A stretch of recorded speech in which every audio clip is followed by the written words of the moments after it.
آج دوسرا دن تھا، رات کی سالگرہ بھی گزر گئی، حویلی میں جشن کا سما تھا۔ کل دن کو مہر کو اپنی طبیعت ہرا بھرا کر پھر بھی اس کی عادت تھی برداشت کرنا، سو وہ برداشت کرتی۔ جسم پر انتہا درد کر رہا تھا، اس نے درد کی گولی لے لی تھی۔ آج کل مقدس سارا کام سنبھال لیتی تھی۔ کچھ دیر کے بعد آرام آیا مہر کو۔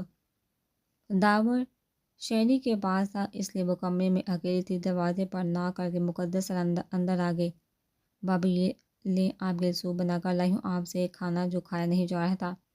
مقدس نے سائڈ ٹیبل پر سوپ رکھا، ان کی پیشانی پر ہاتھ رکھ کے دیکھا۔ ہلکا بخار تھا جو کئی دنوں سے ان کو تھا، آنکھوں کے نیچے ہلکے نمایاں ہو رہی تھی۔ وہ بے حال انداز میں اٹھنے لگی۔ مقدس نے ان کو سہارا دیا اور بیٹھایا۔ میں بی بی جان کو بتاتی ہوں۔ ارے نہیں اب میں ٹھیک ہوں، انہوں نے مسکرا کر کہا۔ کیا ہوا؟ کیا ماہر بھائی نے؟ مقدس کو لگا شاید ماہر خان نے ہاتھ اٹھایا ہو بابی پر۔ کہتے کہتے آدھا جملہ کھا گئی۔ مہر نے جلدی سے کہا، ارے نہیں، وہ تو ان دنوں میرا بہت خیال رکھتے ہیں، اپنے ہاتھ سے روز دودھ کا گلاس پلاتے ہیں۔ میں بے انتہا خوش ہوں جو آج کل اس کے چہرے پر سچی خوشی تھی۔ مقدس نے دل میں ان کی خوشی ہمیشہ قائم رہنے کی دعا کی۔ اچھا یہ تو خوشی کی خبر بتائی آپ نے، وہ آپ کا خیال کرے، قدر کرے، اس سے بڑی کیا بات ہوگی؟ ان کے گلے لگ کے خوشی سے کہا۔ سردار بھائی آپ کو ایسے ہی پیار کرتے ہیں، آپ ساری خوشیاں دیکھیں۔ لگتا ہے ان کے پیار نے آپ کو اپنی تکلیف کا احساس دلایا ہے، اس لیے تو اتنی نڈھال آج کل رہتی ہیں۔ مقدس نے اپنی سوچ کے مطابق کہا اور وہ ہنس پڑے۔ شاید اس کے پاس لفظ کم پڑ رہے تھے یہ بتانے کے لیے وہ کتنی خوش اپنی بہن جیسی جٹھانی کے لیے۔ کم وقت میں دونوں کا تعلق بہت گہرا ہو گیا تھا۔ مہر و مقدس گپیں لگا رہی تھی۔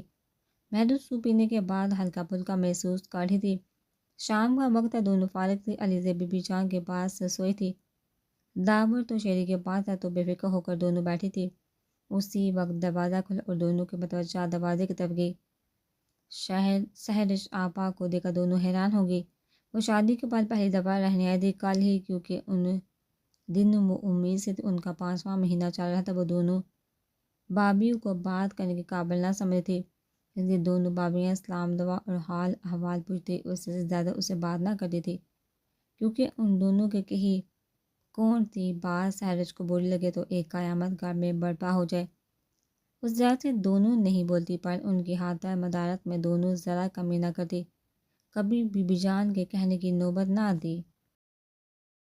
ارے آپا آئیے آئیے، مہرو نے محبت سے کہا اور ساتھ میں اٹھ کر ان کے پاس گئے، ان کا ہاتھ پکڑ کے اندر لے اور دوبارہ کہا، آئیے نا آپا، سچ میں خوشی ہوئی آپ میرے کمرے میں آئی، کوئی کام ہو آپ حکم کرے۔ مہرو تھی ایسی سب کو پیار دینے والی، اس کی بانسبت مقدس کو جو عزت دیتا دگنی دیتی اور نہ دیتا تو اس سے سلام سے زیادہ نہ بولتی اگر قریبی رشتہ ہو تو۔ اس لیے مقدس خاموش رہی۔ سحرش حیرت سے دیکھ رہی تھی اس عورت کو جو چاہے جانے کے لائق تھی، جن کو اس نے کبھی عزت نہ دی، پھر بھی وہ عزت بھی دے رہی تھی اور پیار بھی دے رہی تھی۔ مہرو کیا کہ بیان کر رہی تھی، وہ کوئی دکھاوا یا چاپلوسی نہیں کر رہی۔ اتنی بے ضرر عورت کو میں نے اتنے دکھ دیے اپنی احساس کمتری میں شادی کے نہ ہونے کی وجہ سے، اور اپنی احساس برتری جو مجھے اس گھر میں ملی تھی۔ وہ دکھ سے سوچنے لگی۔ وہ دونوں ان کی خاموشی سے پریشان ہیں۔ مجھے معاف کر دو مہر بابی۔ اچانک سحرش آپا نے اپنے دونوں ہاتھ معافی کے انداز میں جوڑے، ان کے سامنے اٹھے۔ مقدس کے آگے تم بھی مجھے معاف کر دو مقدس بابی۔ وہ دونوں حیرت سے دیکھنے لگی، ان کے ہاتھ پکڑ لی اور دونوں نے بیک وقت کہا، آپا آپ بڑھیا، ہم دونوں نے آپ کو معاف کیا۔ سحرش حیران ہوئی، ان کے لفظوں پر دل میں تکلیف کی ٹیسیں اٹھی۔ دل کے درد کو زبان پر لا کر سحرش نے کہا، نہیں میں تم دونوں کی گناہ گار ہوں، اپنی محرومی کا بدلہ لیتی رہی دونوں سے۔ غرور تھا، باپ اور بھائی کی محبت پر ظلم بر ظلم کرتی رہی، زبان سے ایسے ایسے وار کے دوسروں کے دل آزاری کا سبب بنتے رہے۔ ان کی روتے روتے ہچکی بندی، دونوں دکھ اور صدمے سے سحرش آپا کو دیکھ رہی تھی۔ انہوں نے بات جاری رکھتے ہوئے کہا، مہر بابی آپ کو بھائی سے لڑایا، خدا کے لیے معاف کرے، 12 سالوں کے لیے 1 منٹ میں معاف نہ کرے، سے زیادہ کچھ تو کہیں میرا دکھ کم ہو۔ نہیں آپا ایسے نہ کہیں، میں نے ہمیشہ آپ کے لیے دعا کی، کبھی برا نہیں چاہا آپ کے لیے۔ مہرو نے محبت سے لبریز لہجے میں کہا۔ وہ ان کے حوصلے پر حیران ہوئی، کہا، تمہاری اسی خاموشی اور صبر میرا کیا واپس آ گیا ہے میرے اوپر، مجھے اللہ نے سزا دے دی ہے، تمہارا صبر اور چپ مجھے لے ڈوبا۔ وہ پھول پر کڑے، آج کسی غرور آنا نے نہیں روکا ان کو اپنے گناہوں کا اعتراف کرنے سے۔ کیا ہوا ہے آپا ایسے باتیں کیوں کریں؟ مہرو کو دکھ ہو رہا تھا ان کے آنسو دیکھ کر۔ تکلیف تو مقدس کو بھی ہوتی، مجھے رونے دو اور اعتراف کرنے دو، تمہیں پتہ چلے اللہ سب کا حساب دیکھ رہا ہے۔ خاموشی کی عرش کو ہلا دیتی ہے۔ سائرس نے بے دردی سے آنسو پونچھ کر کہا، محلو کو ان کے آنسو تکلیف دیتے، وہ کبھی کسی کا برا نہیں چاہتے تھے، خدا کے لیے آپ میرا یقین کریں، میں آپ کو بددعا نہیں دی کبھی، کسی لمحے بھی نہیں، تب بھی نہیں جب آپ کے کہنے پر میرا شوہر مارتا۔ کہتے کہتے خاموش کی محلو سائرس کو دکھ ہوا اور اس نے کہا، سچے دل سے معافی مانگتی ہوں، کیا وقت لا نہیں سکتی، پھر بھی معاف کر دو سچے دل سے، شاید کچھ آسانی آ جائے میری زندگی میں۔ مجھ سے آدھی عمر کی نند مجھے ذلیل اور بے عزت کرتی ہے اور میرے اوپر جھوٹے الزام لگاتی ہے، تب تم یاد آتی ہو، تمہارے بے بسی والا چہرہ یاد آتا ہے، میری ساس اس کا ساتھ دیتی ہے، میں نے ظلم کرتے وقت کبھی احساس نہیں کیا اللہ کی لاٹھی بے آواز ہے، بی بی جان کو کبھی آپ دونوں سے جڑنے نہیں دیا، وہ بھی میری ناراضگی کے ڈر سے تم دونوں کا ساتھ نہ دیتی، مجھے سمجھاتی رہتی پر میں بہری ہو گئی تھی، سمجھ نہیں ان کی باتیں، تھک کر وہ بھی خاموش ہو گئی، وہ رو رہی تھی تڑپ تڑپ کر، وہ احمد خان کو ماں کا پیار کر رہی تھی، پھر بھی ہاشم خان کی نظر میں کوئی عزت نہ تھی ان کی۔ بے شک لوگ بھول جاتے ہیں کر کے، پر اللہ نہیں بھولتا اپنے مظلوم بندوں پر کیا ظلم، بقافات عمل اٹل ہے، سائرس کو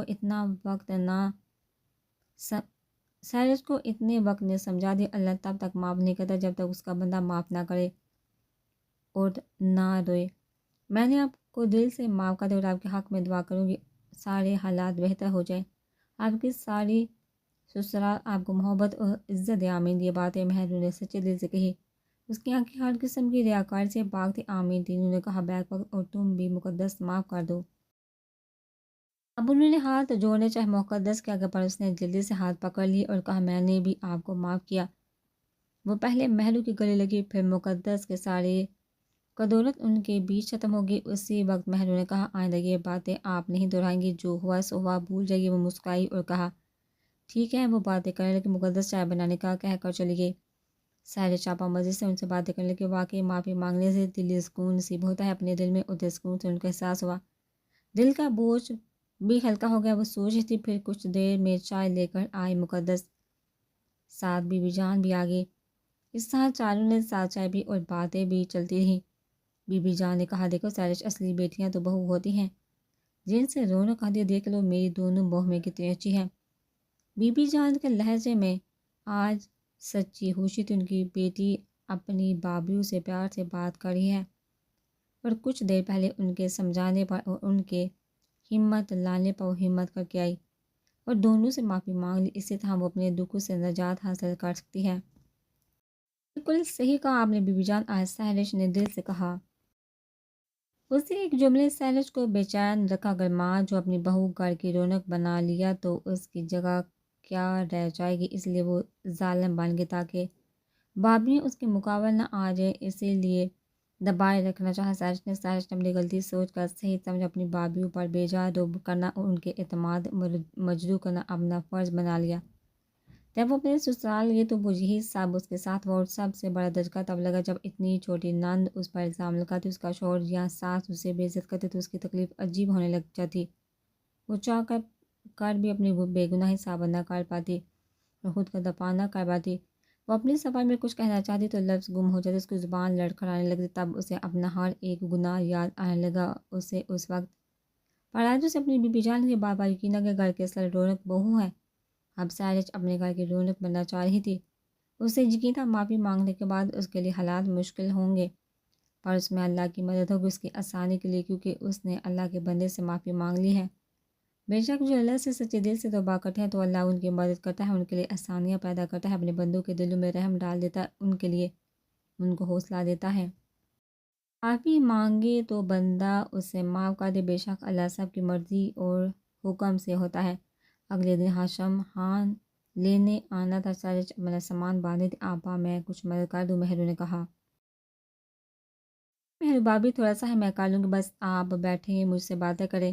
سائرس نے دوبارہ اسے بٹھا دیا اور باقی کے جوڑے بیگ میں رکھے اور دیپالگی دیکھیے ہو گیا سب۔ سہرش مسکرا کر اس کے سامنے بیٹھ گئی، ہاں واقعی، مہرو نے ادھر ادھر نظر گھما کر کہا، سب سامان بند کر دیا تھا۔ سائرس نے، ویسے بھابھی ایک بات کہوں، اگر برا نہ لگے تو؟ سائرس نے دھیمے لہجے میں اپنی انگلیاں مروڑی تھی، ایسے جیسے وہ کچھ کہنا بھی چاہ رہی اور کچھ بھی نہ کر پا رہی اور ہچکچا بھی رہی ہو۔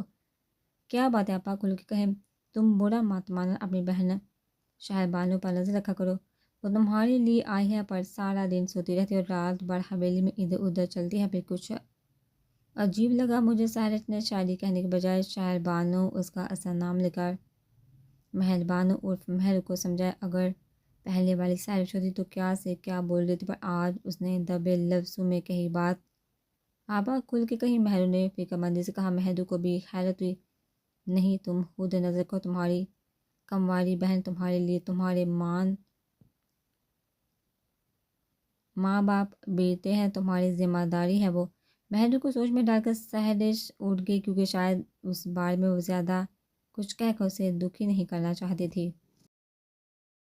امی پھوپھو چلے گی، اب حالہ کب جائیں گی یہاں سے؟ دلاب نے چڑھ کر کہا اپنی ماں سے، جو اسے اپنے پہلو میں لٹا کر سلانے کی کوشش کر رہی تھی۔ ساتھ میں اس کا ذہن شہری کے بارے میں ہی سوچا، کیسے اس سے بات کر جو اپنے پرو پر پانی نہیں بنے دیتی۔ شہری کو کچھ بھی کہنے کے لیے 100 دفعہ مہر کو سوچنا پڑتا، کہیں برا نہ مان جائے، اور اگر غصہ آ جائے تو بے انتہا بد لحاظ ہو جاتی۔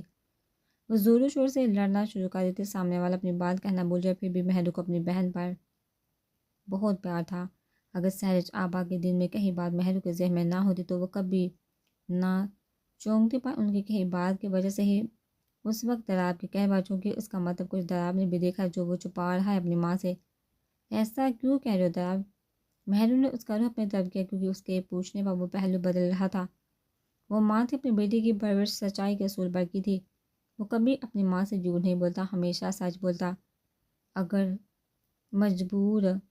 مجبور جھوٹ بولنا پڑ جائے تو نظریں پھیر لیتا۔ ماں کی آنکھوں میں آنکھیں ڈال کر جھوٹ بولنے کی اس کی ہمت نہ تھی۔ مہرو نے اس کی آنکھوں میں آنکھیں ڈال کر کہا دلاب مجھے سچ بتاؤ، کیا بات ہے، کیا چھپا رہے ہو تم؟ حالہ کے بارے میں مجھ سے؟ دلاب کے لب پھڑ پھڑائے۔ 11 سال کا بچہ اتنا حساس، اس عمر کے بچے تو ہر بات منہ پر کہہ دیتے ہیں، بڑوں کے یہ کیسا بچہ تھا جو اتنا گھبرا رہا تھا؟ مہرو کا دل بے ساختہ دھڑکا، یہ سوچ کر جانے وہ اسے کیا سچ سنا، کیونکہ اس کے لب صرف اپنی ماں کو دکھ نہ ہو یہی سوچ کر پھڑ پھڑائے ہوں گے۔ یہ ایک ماں کے دل کی گواہی تھی۔ وہ اپنے حوصلے جمع کرنے لگی اپنی بیٹی کے منہ سے سچ سننے کے لیے۔ امی وہ دلاب اپنی بات مکمل کر، اس سے پہلے ماہر خان دروازہ کھول کر اندر کہا مہرو کھانا لگاؤ میرے لیے، اور وہ کمرے کے سنگل صوفے پر بیٹھ گیا۔ جی ابھی لاتی ہوں، مہرو اڑنے لگی۔ ذرا داور کو مجھے دو، ماہر خان نے کہا۔ جی ابھی دیتی ہوں۔ وہ بیڈ پر سوئے داور کو ان کی گود میں دیا، اس سے پیار کرنے لگے۔ اور اب تم کہاں جا رہے ہو؟ ماہر خان نے پوچھا۔ میں اپنے کمرے میں سونے جا رہا ہوں۔ وہ اٹھ کر چلا گیا۔ مہرو اسے جاتا دیکھتی رہی، وہ کتنے غصے سے اپنے باپ کو دیکھ کر گیا تھا۔ اس کی ایک نظر میں ہزاروں شکایتیں تھیں باپ کے لیے۔ دلاب باپ کی غیر موجودگی میں کبھی کبھی یہاں سوتا، ورنہ 8 سال کی عمر سے اس کا الگ کمرہ تھا۔ ماہر نے اکثر مہرو اس کے کمرے میں اسے سلا کر پھر اپنے کمرے میں جاتی سونے۔ اگر ماہر گھر پر ہوتے تو وہ فی الحال داور چھوٹا ہے اس لیے دلاب کو جہاں سلاتی اور ماہر آتے اسے اس کے کمرے میں سلاتے تھے۔ پہلے میرے جوتے اتارو، پھر کھانا لاؤ۔ جاتی ہوئی مہر کو رو کر اس نے کہا، کیونکہ بیٹا جا چکا تھا جس کا وہ کچھ لحاظ کر لیتا، کیونکہ وہ بڑا ہو رہا تھا اور اپنی ماں کے ساتھ کوئی بھی زیادتی برداشت نہیں تھی۔ دلاب سے ماہر خان کو اپنی بیٹی کا احساس آ۔ جی ابھی اتار دیتی ہوں۔ مہرو نے جھک کر ان کے جوتے اتارے، گھر کے سادہ چپل ان کے قدموں میں رکھی اور باہر چلے گی کھانا لانے کے لیے۔ کچھ دیر میں کھانا گرم کر کے اپنے شوہر کے آگے رکھا اور کہا میں آپ کے لیے دودھ گرم کر کے لاتی ہوں۔ وہ کہہ کر جانے لگی، کیونکہ یہ گھر کے مردوں کے روز کی روٹین تھی، رات میں ایک گلاس گرم دودھ پینے کی، تم اپنے لیے بھی لانا، اتنی کمزور ہوگی۔ اتنا کہہ کر وہ کھانے کی طرف متوجہ ہوا، اور مہرو کی جب خوشی کی لہر دوڑی، کیونکہ ان دنوں اس کے شوہر کو اس کا خیال آ گیا تھا، اس کو روز اپنے ہاتھوں سے دودھ پلاتا۔ وہ اتنے میں اپنے شوہر سے خوش ہو گئے تھے۔ مہرو کو دودھ بالکل بھی اچھا نہیں لگتا تھا، پر انہیں دنوں اس کا شوہر اپنے ہاتھوں سے پلاتا تو وہ خوشی سے پی لیتی بغیر اعتراض کے۔ ابھی 15 دن ہی تو ہوئے تھے اسے دودھ پیے اپنے شوہر کے ہاتھوں، پر ایسا لگتا ہے اسے سارے جہاں کی خوشیاں مل گئی ہیں۔ وہ دودھ گرم کر کے لائی اور سائڈ ٹیبل پر رکھا تھا۔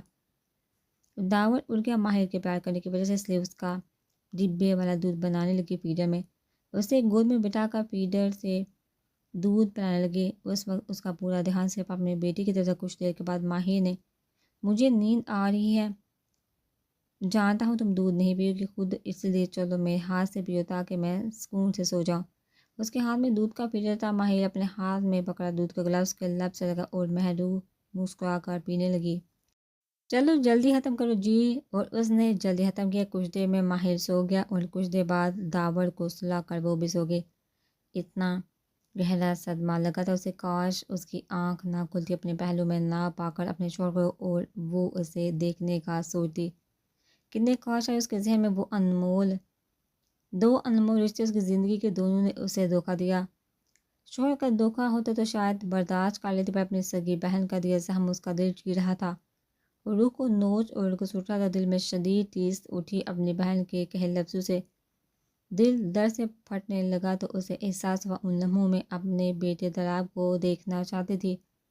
محلو تو شاید سمجھ گئی تھی، اس کے بعد وہ شاید اگلی چند سانسیں لے پائے، اس سے زیادہ وہ جی نہیں پائے گی۔ وہ چند لمحے اپنے بیٹے کو دیکھنا چاہتی تھی اور وہ اس کے کمرے کی طرف بڑی، دل کا درد بڑھتا جا رہا تھا، وہ سانس لینے میں دقت ہوتی۔ ان لمحوں میں اسے خیال آیا اس کا بیٹا سویا ہوا ہوگا تو شاید وہ آخری چند باتیں اپنے بیٹے سے نہیں کر پائے گی۔ چلو اس سے بات نہ کر پائے، اسے دیکھ تو لوں گی، یہ سوچ کر اس کے کمرے کی طرف بڑی، درد برداشت کرتے ہوئے۔